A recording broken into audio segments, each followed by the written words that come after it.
काल क्रांतिज्योती विद्यालय हा मराठी सिनेमा पाहिला. काल हा सिनेमा पाहिल्यानंतर एक गोष्ट रिअलाइज झाली की सामाजिक टॉपिकवर सिनेमा बनवणे किती क्रिटिकल गोष्ट आहे एका डायरेक्टरसाठी. दशावतारानंतर हा सर्वात एंगेजिंग पिक्चर होता. या सिनेमाने चक्क ऑडियन्सला 2.5 तास धरून ठेवले होते, म्हणजे बांधून ठेवले होते. एवढा एंगेजिंग पिक्चर होता.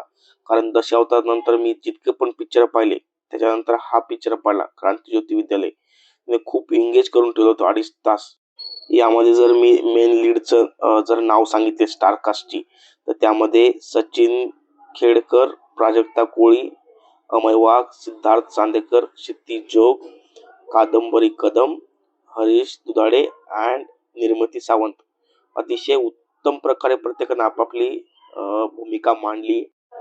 मूवीचा प्लॉट आहे मराठी शाळेबाबतीत. कसे ते एका मराठी शाळेला वाचवतात आणि का बरं वाचवतात हे तुम्हाला मूवी पाहिल्यानंतरच समजेल. सरकारला अतिशय सोप्या पद्धतीत कसा टोला देतो ह्या मूवी पाहिल्यावर तुम्हाला समजून जाईल. या मूवीला जास्त न स्पॉइल करता मी अगदी सोप्या भाषेत 2-3 पॉईंट मांडले. तर यामध्ये मराठी शाळा का बरं वाचवली याचे 2-3 तुम्हाला पॉईंट मी सांगतो.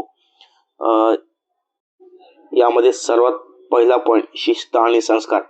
दुसरा पॉईंट आहे सांस्कृतिक कार्यक्रम आणि समजा तिसरा पॉईंट गरीब लोकांना परवडणारी फी आणि सर्वात मोठा टॉपिक आणि समजात मेन टॉपिक यामध्ये म्हणजे मराठी भाषेला प्राधान्य.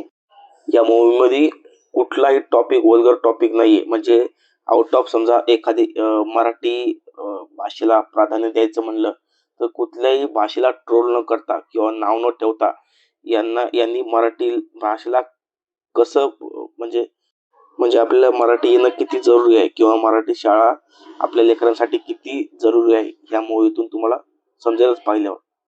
मूवी खूप छान आहे. प्रत्येक मराठी माणसाने आपल्या मुलाला हा मूवी दाखवावा आणि तो स्वतः पण जाऊन थिएटरला पाहावा.